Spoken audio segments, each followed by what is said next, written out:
Good morning, नमस्कार। और आज हम लोग सीखेंगे ट्रांसलेशन। ट्रांसलेशन वो भी ऑक्सफोर्ड इंग्लिश ट्रांसलेशन का एक्सरसाइज 1 से हम लोग शुरू करेंगे। ऑक्सफोर्ड इंग्लिश ट्रांसलेशन आर के सिन्हा साहब का ये एक्सरसाइज 1 से हम लोग कंप्लीट करेंगे और पूरा ये किताब हम लोग बनाएंगे। इसमें कंटेंट्स में लगभग 23 गो टॉपिक है, 23 चैप्टर्स है। 23 चैप्टर्स को हम लोग कंप्लीट करने वाले हैं और एक्सरसाइज 1 से बनाएंगे। यहाँ पर जितने भी हेडिंग्स है, जैसे use of is am are है, चाहे यूज़ ऑफ वाज वर है, या यूज़ ऑफ शैल बी या विल बी है, या use of a and the है, यूज़ ऑफ दिस हो गया, डैट है, दोज है, या फिर डीज है, या पोसेसिव एडजेक्टिव्स है, पोसेसिव प्रोनाउन है, या फिर पोसेसिव केस ऑफ नाउन्स हो गया। Use of infinitive with verb to have, या use of infinitive with verb to be. The tense हो गया, फ्यूचर टेंस और फ्यूचर टाइम का जो चैप्टर है इससे रिलेटेड। एडजेक्टिव्स ऑफ क्वांटिटी है या फिर नंबर है। सम मोर हिंट्स और इंट्रोगेटिव सेंटेंस है। क्वेश्चन टैग्स है, इंट्रोडक्टरी देयर है, इंट्रोडक्टरी इट है। जैसे इंट्रोडक्टरी देयर का प्रयोग करके हम लोग बनाते हैं, एक लड़का है तो देयर इज हुआ, 8 बजे है तो it is 8 o'clock, introductory it का यूज़ करके बनाते हैं। फिर यूज़ ऑफ कैन में, शुड, मस्ट, ओट, इसका इस्तेमाल हम लोग सीखेंगे। फिर forms of verbs, forms of subjects, subjects के अलग अलग रूप कौन कौन सा है। फिर वॉइस, वॉइस हम लोग देखेंगे जिसमें एक्टिव वॉइस, पैसिव वॉइस, एक फॉर्म से दूसरे फॉर्म में कैसे चेंज करते हैं, कौन कौन टेंस का वॉइस बनता है, इन सभी डिटेल्स को हम लोग समझेंगे। फिर डायरेक्ट एंड इनडायरेक्ट स्पीच, जो कि डायरेक्शन है, जैसे कथन है, एक ने कहा उसी को कोई दूसरा व्यक्ति अपने शब्दों में कहेगा, तो एक डायरेक्ट नरेशन हो गया, एक डायरेक्ट स्पीच हो गया, दूसरा इनडायरेक्ट स्पीच हो गया, एक प्रत्यक्ष कथन और दूसरा अप्रत्यक्ष कथन, इसका यूज़ देखेंगे हम लोग। फिर short forms for spoken and written English, ये 21 नंबर टॉपिक। फिर एक्सरसाइजेस फॉर रिवीजन, फिर रिवीजन करेंगे। लास्ट में वर्ब फॉर्म्स देखेंगे, जैसे सारे वर्ब्स का 5 फॉर्म में उसको हम व्यक्त कर सकते हैं। जैसे राइट है, उसको हम लोग 5 रूपों में लिख सकते हैं। एक तो राइट जो कि V1 में हो गया, फिर राइट का V2 रोट हो गया, फिर राइट का V3 रिटन हो गया, फिर V4 राइटिंग हो गया, और V5 में एस या ES ऐड करके हम लोग बनाते हैं, जिससे राइट्स हो गया। तो सबसे पहले use of is am are, जो कि use of is am are आप लोग कई बार पढ़े होंगे, लेकिन फिर भी एक्सरसाइज शुरू से हम लोग शुरू कर रहे हैं। एक्सरसाइज 1 से इसको हम लोग कंप्लीट करेंगे। हर एक्सरसाइज में लास्ट में वोकैबुलरी दिया हो रहता है, तो हम लोग के लिए बहुत ज़्यादा इम्पोर्टेंट है। जितने भी वोकैबुलरी है, जैसे एक्सरसाइज 1 जब हम लोग कंप्लीट करेंगे, बनाएंगे, तो उसमें बनाते समय दिक्कत बीच बीच में आ जाएगी कि कठिन शब्द का, तो जैसे कोई कठिन शब्द हिंदी में, उसको इंग्लिश में कैसे हम लोग रूपांतरित करेंगे, तो उसका यहाँ पर वोकैबुलरी में वो वर्ड सब लिखा हुआ है।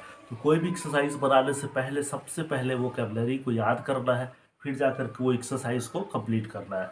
तो सबसे पहले हम लोग देखते हैं use of is am are, और इसको use of is am are पढ़ने से पहले पर्सन पर ध्यान देंगे कि पर्सन कितने प्रकार के होते हैं, first person, second person, third person. तो इसका भी जानकारी होना चाहिए कि फर्स्ट पर्सन किसको कहते हैं, सेकेंड पर्सन किसको कहते हैं, थर्ड पर्सन किसको कहते हैं, किस पर्सन के साथ कौन सा यूज़ करेंगे, इज़ यूज़ करेंगे या एम यूज़ करेंगे, आर यूज़ करेंगे। इन सब चीज़ को हम लोग डिटेल से अभी देख लेते हैं, उसके बाद फिर एक्सरसाइज 1 हम लोग कंप्लीट करेंगे। और वोकैबुलरी को भी देखिए कि एक्सरसाइज 1 से रिलेटेड वोकैबुलरी है, तो ध्यान से देखिए। अगर आता है तो रिवीजन कर लीजिए, नहीं आता है तो हमारे साथ सीख लीजिए। तो यहाँ पर सबसे पहले use of is am are, is am are का प्रयोग हम लोग देखते हैं। इसका प्रयोग करने से पहले पर्सन देख लेते हैं। फर्स्ट पर्सन, पर्सन कितने प्रकार के होते हैं? 3 प्रकार के होते हैं। एक तो बोलते हैं फर्स्ट पर्सन, दूसरा बोलते हैं सेकेंड पर्सन, और तीसरा हम लोग बोलते हैं थर्ड पर्सन। तीसरा क्या बोलते हैं? Third person. अब फर्क क्या है? फर्स्ट पर्सन किसको कहेंगे? जैसे मान के चलिए हम कुछ बोल रहे हैं, जैसे हम कुछ बोल रहे हैं, जो कुछ भी हम बोल रहे हैं, तो बोलने वाले को फर्स्ट पर्सन कहते हैं। जब मेरे सामने अगर 2-4 लोग बैठे हैं, अगर वो हमारी बातों को सुन रहे हैं तो सुनने वाले को सेकेंड पर्सन कहेंगे। और हम जिसके बारे में बातचीत कर रहे हैं, तो जिसके जिसके बारे में बात कर रहे हैं वो सब थर्ड पर्सन में हो गया। अब स्वाभाविक है, एक व्यक्ति बोलेगा तो फर्स्ट पर्सन सिंगुलर नंबर में होगा। अगर एक से ज़्यादा वो व्यक्ति मिलकर के बोलेंगे तो फर्स्ट पर्सन प्लूरल नंबर में हो जाएगा। अगर एक व्यक्ति सुन रहा हो तो सेकेंड पर्सन सिंगुलर में होगा। अगर एक से ज़्यादा व्यक्ति सुन रहे हैं तो सेकेंड पर्सन प्लूरल में हो जाएगा। अगर एक से ज़्यादा व्यक्ति के बारे में हम लोग बात कर रहे हैं तो थर्ड पर्सन प्लूरल हो जाएगा। अगर एक ही व्यक्ति के बारे में बात कर रहे हैं तो फिर थर्ड पर्सन सिंगुलर हो जाएगा। तो यहाँ पर फर्स्ट पर्सन, और फिर सेकेंड पर्सन, और फिर ये हो गया थर्ड पर्सन। और फर्स्ट पर्सन में एक तो सिंगुलर हो जाएगा। फर्स्ट पर्सन में नंबर भी दो तरह के होते हैं, सिंगुलर नंबर और प्लूरल नंबर। तो यहाँ पर सिंगुलर नंबर में हम लोग देखेंगे, फिर ये प्लूरल नंबर भी देखेंगे। तो सिंगुलर नंबर जो है, फर्स्ट पर्सन सिंगुलर नंबर आई कहलाता है। First person singular number always I कहलाता है फर्स्ट पर्सन। फिर प्लूरल नंबर में वी हो गया, अस हो गया, आवर हो गया, ये सब फॉर्म्स हो गए प्लूरल नंबर फर्स्ट पर्सन के। फिर सेकेंड पर्सन में सिंगुलर में यू हो गया। फिर सेकेंड पर्सन प्लूरल में भी यू हो गया। फिर थर्ड पर्सन की अगर बात करें तो थर्ड पर्सन सिंगुलर में ही हो गया, शी हो गया, फिर इट हो गया, या फिर कोई एक नाम ले लीजिए, जैसे मेरा ही नाम ले लीजिए, राजेश हो गया। तो फिर और प्लूरल में अगर हम लोग बात करें तो फिर एक से ज़्यादा के लिए दे हो गया। फिर अगर नाम में करें तो दो से ज़्यादा या दो, कम से कम दो नाम ले लेंगे।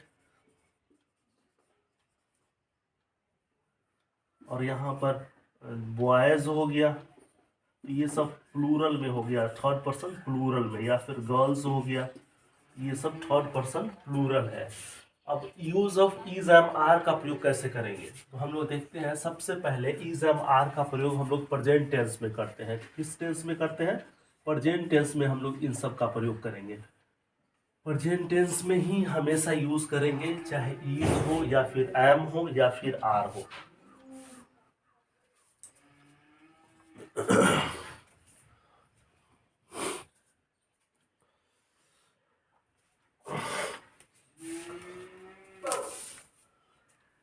फर्स्ट पर्सन में सिंगुलर में आई है तो ऑलवेज ध्यान रखना है, आई के साथ हमेशा एम का यूज करेंगे।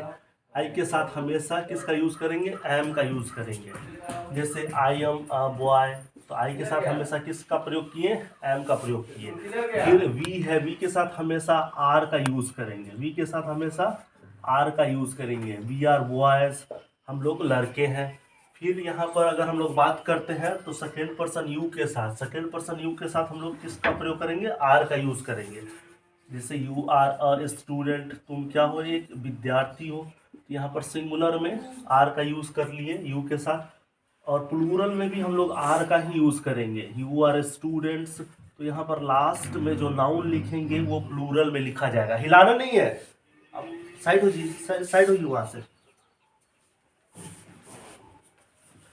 इस बेंच पर से हटिए।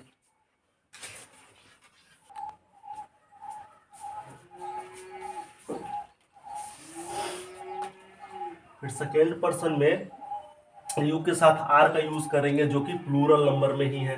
और यहाँ पर नाउन जो लास्ट में लिखेंगे वो बहुवचन में होना चाहिए, प्लूरल में होना चाहिए। और यहाँ पर जो नाउन लिखेंगे ये सिंगुलर नंबर में होना चाहिए। अब देख लीजिए, थर्ड पर्सन में सिंगुलर में ही हो गया, शी हो गया, इट है, या फिर कोई एक नाम लिखेंगे। ये सब थर्ड पर्सन सिंगुलर नंबर में है। तो ये सब थर्ड पर्सन सिंगुलर नंबर में है। इसके साथ हम लोग क्या लिखेंगे? ईज का प्रयोग करेंगे। यहाँ पर भी ईज का प्रयोग करेंगे, यहाँ पर भी ईज का प्रयोग करेंगे, और यहाँ पर भी क्या यूज करेंगे? ईज का ही प्रयोग करेंगे। ईज का प्रयोग कहाँ करेंगे? थर्ड पर्सन सिंगुलर नंबर में हमेशा ईज का प्रयोग करेंगे। कैमरा हिल जाएगा बुआ, थोड़ा बगल हो जाओ। तो थर्ड पर्सन सिंगुलर नंबर में किसका प्रयोग करेंगे? हमेशा ईज का प्रयोग करेंगे। फिर प्लूरल में किसका प्रयोग करेंगे? प्लूरल में हम लोग आर का यूज करेंगे। प्लूरल में हमेशा आर का इस्तेमाल करेंगे।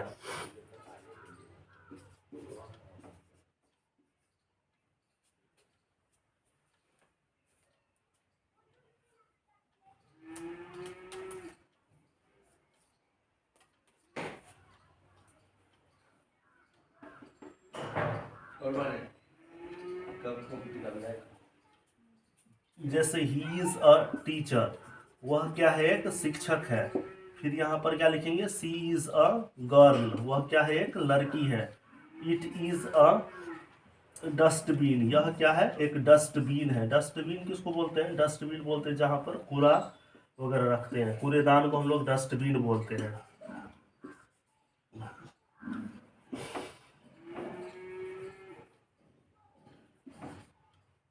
राजेश इज क्या हो जाएगा, यहाँ पर स्टूडेंट हो जाएगा। इसको हम लोग क्या बोलेंगे, विद्यार्थी बोलेंगे। तो थर्ड पर्सन, सेकेंड पर्सन और फर्स्ट पर्सन अगर क्लियर हो गया तो फिर हम लोग अब स्ट्रक्चर पर चलते हैं। जो एक्सरसाइज फर्स्ट बनाएंगे उसका स्ट्रक्चर का फॉर्मेशन कैसा होगा, उसको हम लोग किस तरीके से एक्सरसाइज को सॉल्व करेंगे देखते हैं। सबसे पहले एक्सरसाइज 1 में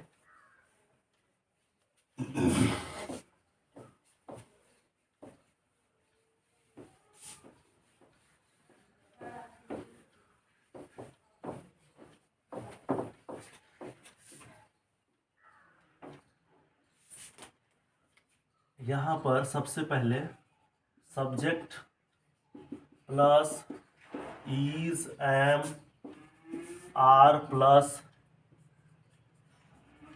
नाउन का यूज करेंगे। अगर आवश्यकता हो तो यहाँ पर आर्टिकल का भी यूज हम लोग कर सकते हैं, प्लस नाउन।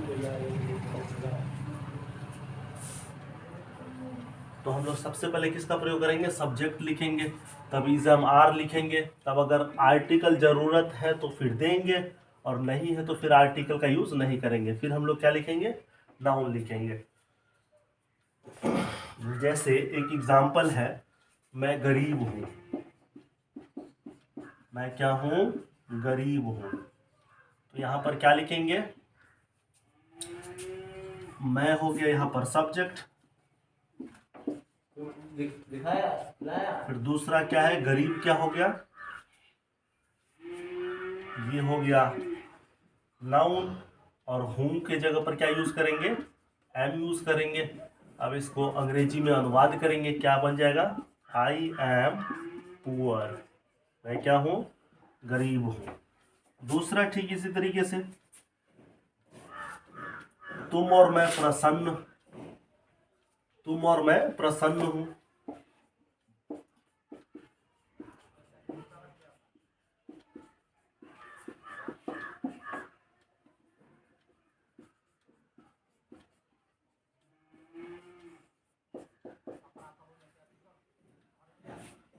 तुम का क्या हो जाएगा, यू होगा, और का क्या लिखेंगे, एंड लिखेंगे।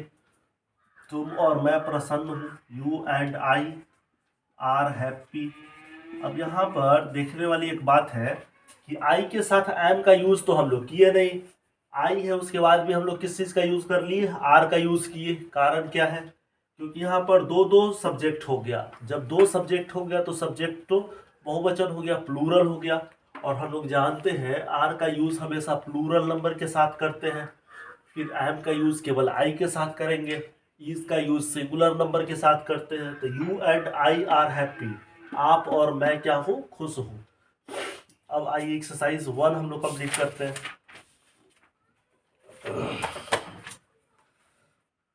एक्सरसाइज 1 बहुत हल्का है, बहुत इजी है, इसको आप 5 क्लास से ही बनाते आ रहे हैं।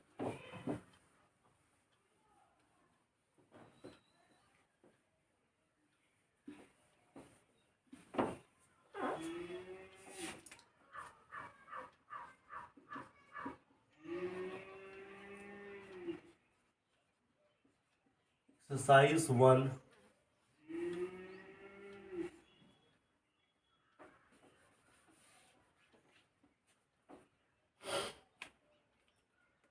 हम देख लीजिए। एक्सरसाइज 1 बनाने से पहले हम लोग वोकेबलरी, इस एक्सरसाइज पर जितना भी वोकेबलरी बेस्ड है उसको हम लोग देखते हैं। यहाँ शॉर्ट में जैसे हेल्दी है, दूसरा क्लेवर है, थर्ड वाइज हो गया, 4 नंबर में लेबोरियस है, 5 नंबर में ऑनेस्ट है। 6 नंबर में क्या हो गया? ब्रेव। 7 नंबर में रिच हो गया।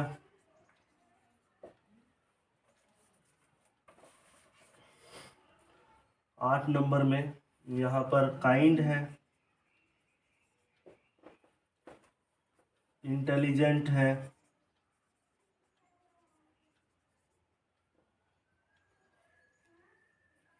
फिर यहाँ पर हम लोग सैड लिखेंगे, फिर फैट,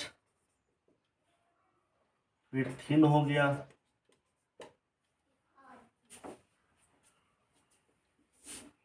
फिर स्ट्रॉन्ग,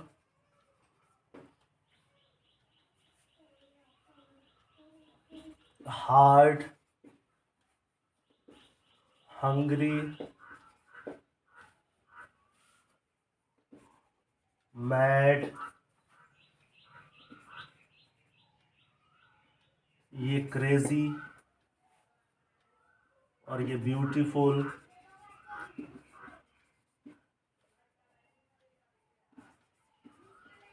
ये गुड, ये टीमिड, इसी को बोलते हैं कोवार्ड। ये वीक है, ये वीक्ड हो गया, और ये क्रूअल है। अब देखते हैं यहाँ पर ये वर्ड जो है इसका मीनिंग देख लेते हैं। जैसे स्ट्रॉन्ग है, इसको हम लोग मजबूत कहेंगे। स्ट्रॉन्ग का मतलब मजबूत। हार्ड का मतलब कड़ा हो गया। जैसे कोई चीज कठोर होता है उसको हम लोग हार्ड बोलते हैं। हंगरी का मतलब भूखा हो गया। मैड का मतलब पागल, पागल को हम लोग मैड बोलते हैं। क्रेजी का मतलब ही पागलपन, यानी पागल बोलेंगे। फिर ब्यूटीफुल का मतलब सुंदर होता है। फिर बात मत लगाओ। गुड का मतलब अच्छा होता है।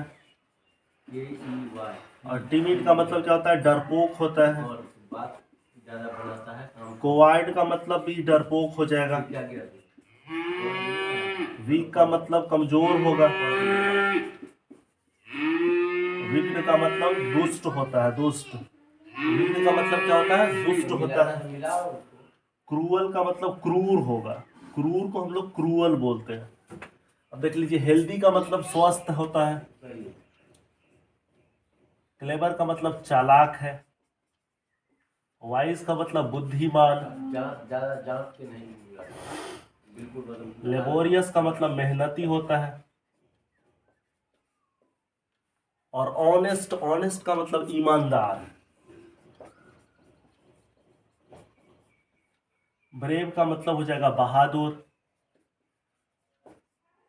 रिच का मतलब धनी। काइंड का मतलब दयालु। इंटेलिजेंट माना तेज। सैड का मतलब उदास।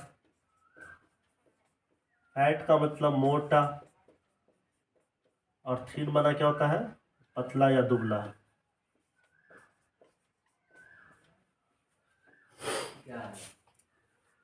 फिर से देखिए, अभी एक्सरसाइज 1 हम लोग कंप्लीट करेंगे। उसके पहले स्ट्रॉन्ग का मतलब मजबूत। हार्ड मीन्स कारा। हंग्री मीन्स भूखा। मैड मीन्स पागल। क्रेजी मीन्स पागल। ब्यूटीफुल मीन्स सुंदर। गुड मीन्स अच्छा।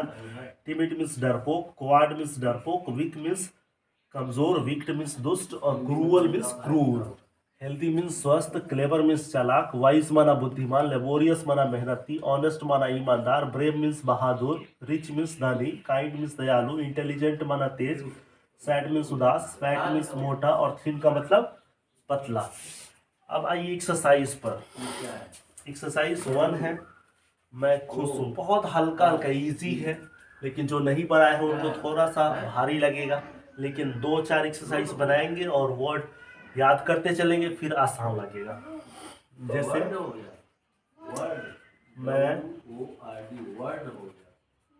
मैं खुश हूँ, इसको क्या बनाएंगे? 1 नंबर है। मैं खुश हूँ तो यहाँ पर लिखेंगे आई एम हैप्पी। जो नए हैं उनके लिए बहुत बढ़िया है क्लास ये। जैसे मैं है तो यहाँ पर मैं सब्जेक्ट है और ये प्रोनाउन है जो किसी नाउन के बदले में यूज किया गया है।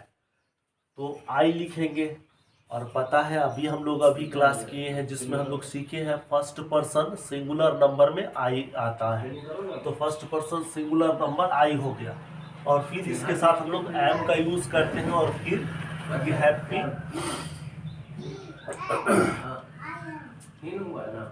हैप्पी क्या है, हैप्पी, हैप्पियर, हैप्पीएस्ट, ये एडजेक्टिव है। तो लास्ट में हम लोग नाउन या एडजेक्टिव का यूज करेंगे। ये एडजेक्टिव है। दूसरा नंबर, मैं स्वस्थ हूँ।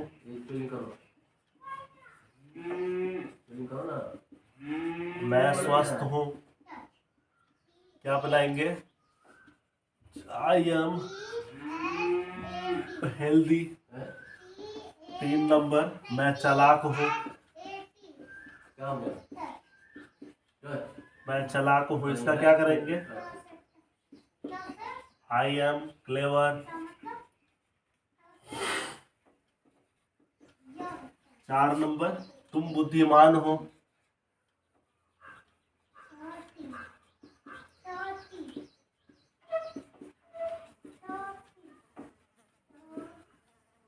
क्या लिखेंगे, यू आर वाइज।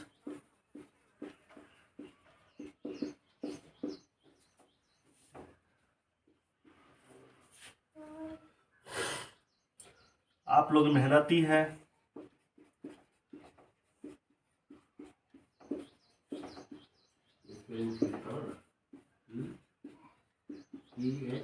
क्या बनेगा इसका, यू आर लेबोरियस। आप लोग मेहनती है, यू आर लेबोरियस।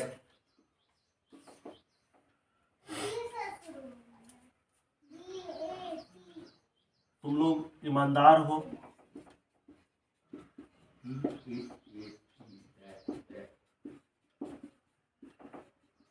इसको क्या करेंगे, यू आर ऑनेस्ट। आप बहादुर हैं।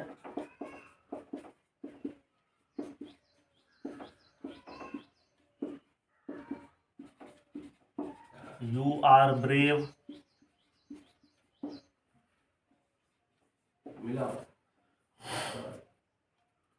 आप लोग अमीर हैं।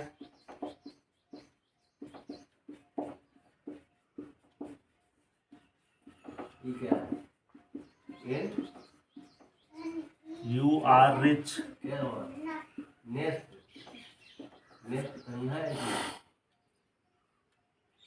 हम लोग दयालु हैं। देखो ना,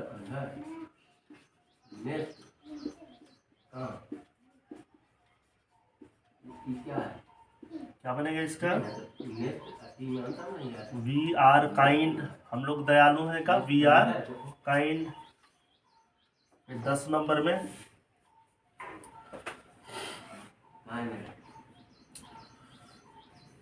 राम तेज है। राम तेज है, क्या बन जाएगा, राम इज इंटेलिजेंट।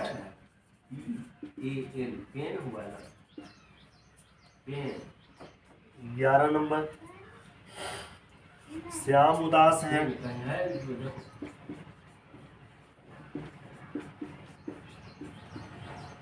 क्या लिखेंगे, SHYM, Shyam is sad. Shyam उदास है का क्या बन जाएगा, श्याम इज सैड। इसको हम लोग मिटाते हैं, फिर इसका आगे इधर सोल्व करते हैं।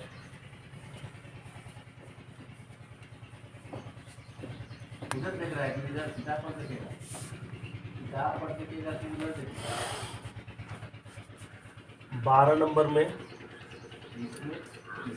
वह मोटा है। वह मोटा है, क्या बन जाएगा, ही इज फैट।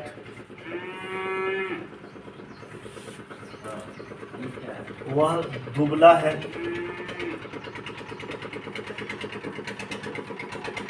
वह दुबला है, ही इज थिन।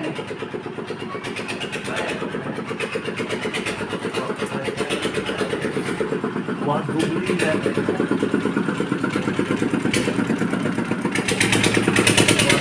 क्या बनेगा,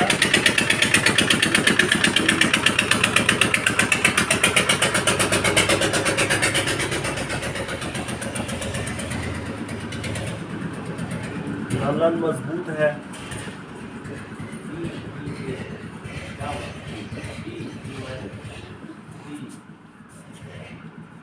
ललन इज स्ट्रॉन्ग।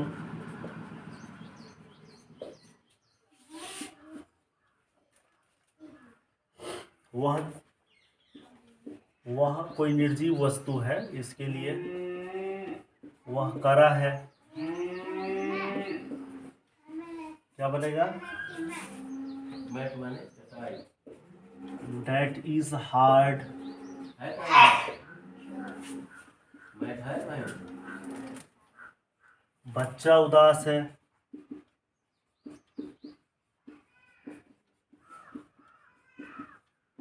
क्या बनाएंगे? The child is sad.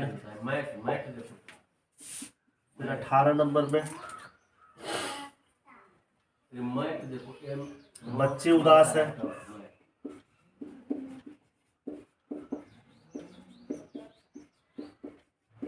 क्या हो जाएगा इसका? The children Y O U you are sad. You. वे लोग स्वस्थ हैं।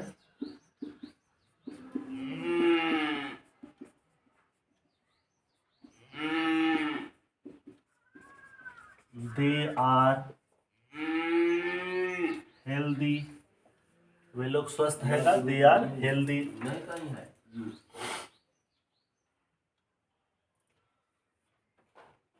वे लोग भूखे हैं। धीरे से ज्यादा गहरा करके नहीं, हल्का हल्का हल्का। वे लोग भूखे हैं। They are hungry. 21 नंबर वह पागल है। क्या हुआ? क्या बनेगा? He is mad. 22 number Sita सुंदर है। सीता सुंदर है का क्या बनेगा? Sita is beautiful.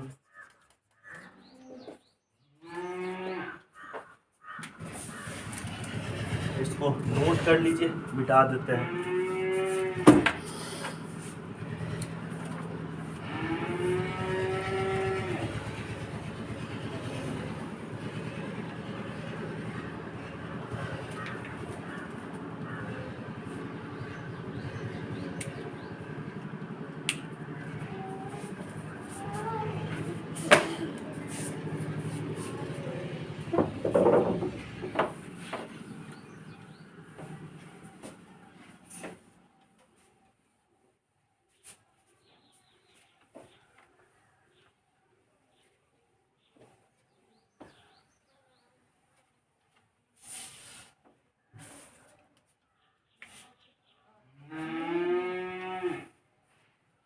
हम लोग 23 नंबर से इसको बनाते हैं।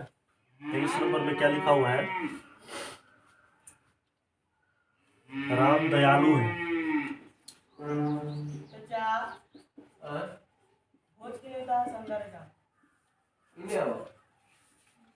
Ram is kind. कहाँ थे? लड़का अच्छा है। कथी है ना? ओ गिरिबास पे है ना? पटोरी में। The boy is good. कर लेके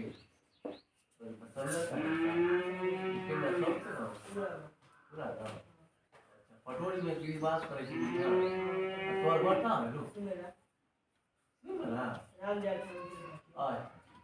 लड़के अच्छे हैं। कल पाया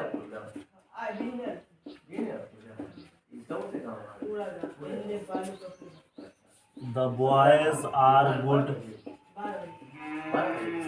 गिरिबास करे मोहन डरपोक है।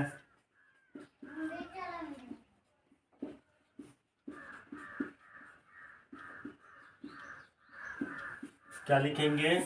मोहन इज टिमिड, डरपोक का अभी हम लोग याद किए थे। Timid, Mohan is timid, Mohan डरपोक है। फिर नेक्स्ट 27 नंबर, मेरा भाई चालाक है। कहाँ चला गया किट्टू? कहाँ भाग गया? कहाँ भाग गया? क्या करेंगे यहाँ पर? माई ब्रदर रस्सी रखी है, पकड़ बांधने के इज लिए। क्लेवर, मेरा भाई क्या चालाक है। कहाँ भाग कर चला गया? My brother is clever. 28 number में, वो रस्सी गीता रखी है बांधने कमजोर के है। लिए। ये भागे न कहीं। गीता कमजोर है, क्या लिखेंगे इसमें? गीता इज कमजोर का वीक, WEAK। अगर WEAK कर देंगे तो उसका मतलब सप्ताह हो जाएगा। 29 नंबर में, वह दुष्ट है। वह दुष्ट है, क्या लिखेंगे? He is wicked. He is wicked, wicked का मतलब दुष्ट। ये क्रूर है। वे क्रूर है, क्रूर का क्या होता है? Cruel. He is cruel. 31 number, तुम और मैं भूखा हूं। तुम और मैं भूखा हूं, क्या लिखेंगे? You and I R hungry.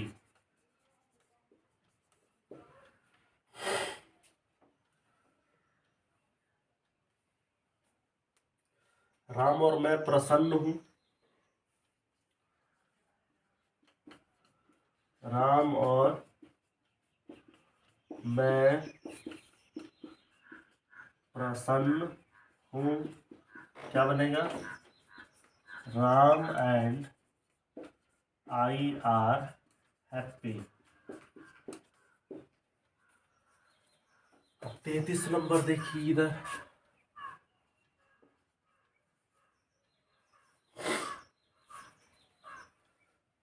तुम और गीता अमीर हो।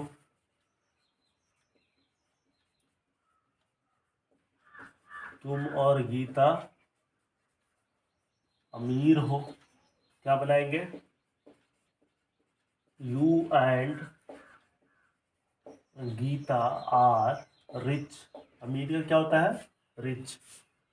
34 नंबर, राम और श्याम तेज है। राम और श्याम तेज है, क्या बनाएंगे? Ram and Shyam are intelligent.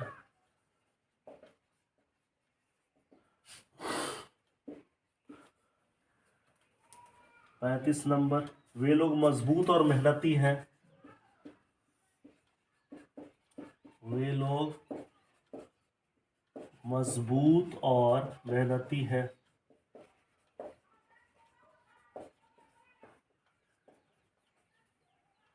Answer क्या बनेगा इसका? They are strong and laborious.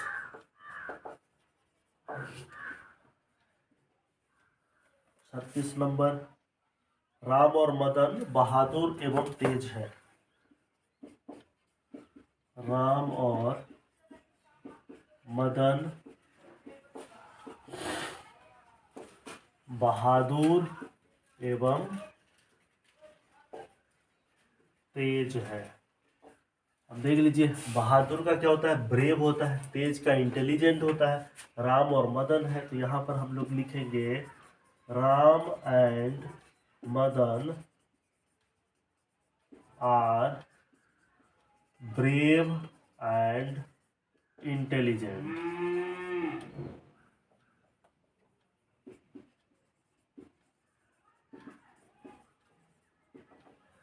और इस प्रकार एक्सरसाइज 1 हम लोग का कंप्लीट हो गया।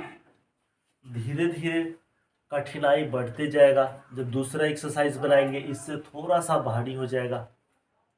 4-5 एक्सरसाइज तक तो इजी लगेगा, फिर उसके बाद थोड़ा सा टफ हो जाएगा। उसके बाद फिर हम लोग जब यूज़ ऑफ वाज वर्ड पढ़ेंगे उसमें भी बात इतना ही रहेगा, केवल लास्ट में था थे थी रहेगा। इसमें है, हूँ, है, ये सब लिखा हुआ है। तो 2-3 एक्सरसाइज जब हम लोग कंप्लीट करेंगे, 2-3 चैप्टर्स कंप्लीट करेंगे, तब आगे वाला चैप्टर इसके आधार पर थोड़ा आसान लगने लगेगा। लेकिन हाँ, शुरू से अगर हम लोग का कंसेप्ट क्लियर रहेगा तो नेक्स्ट चैप्टर थोड़ा इजी लगेगा। अगर 2-3 चैप्टर कंप्लीट नहीं है, उसका कंसेप्ट क्लियर नहीं है, तो फिर आगे वाला चैप्टर्स थोड़ा सा कठिन लगेगा, यानी उसमें कठिनाई अनुभव होगा। तो उम्मीद करते हैं ये सब शुरू से ही कंसेप्ट क्लियर करते चलिए, फिर हम लोग नेक्स्ट एक्सरसाइज दूसरे वीडियोस में लेकर के आते हैं। तब तक के लिए बहुत बहुत धन्यवाद।